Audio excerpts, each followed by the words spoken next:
sevmek günahtır meğer.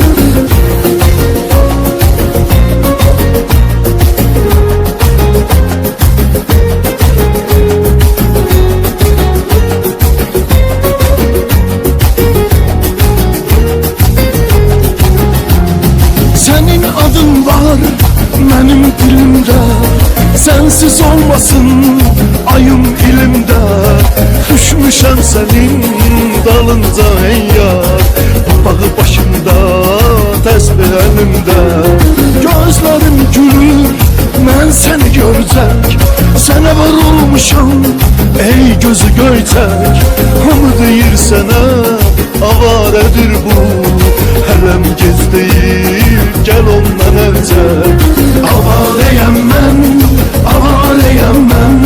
senin için ey yar, divaneyem mən seninle bir günüm min ömre değer. Avaranı sevmek günahtır meğer. Avareyem mən senin için ey yar, divaneyem mən seninle bir günüm min ömre değer. Avaranı sevmek günahtır meğer.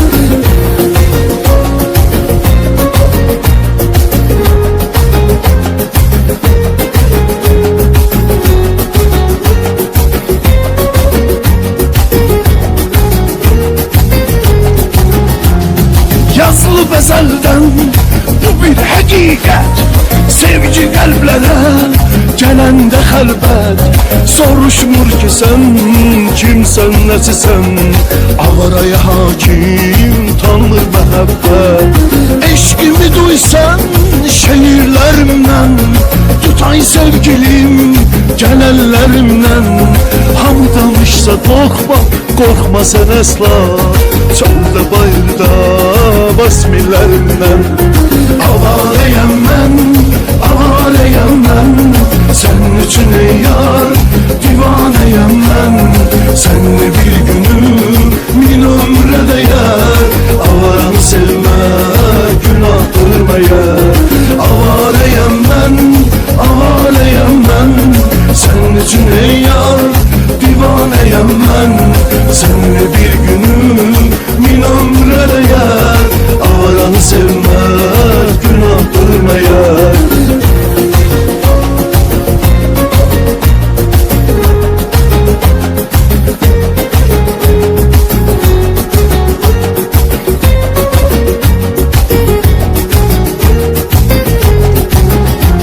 Senin gözünle her yanı sevdim, ümidimi kırmış dünyanı sevdim. Sorsa refikelerin kimdi sevgilim, denen avare insanı sevdim. Bugün toy günü el çalın berk gelir meclise, konaklar tek vade kaldırıp hamı deyir sana. Aya var oğlan toyum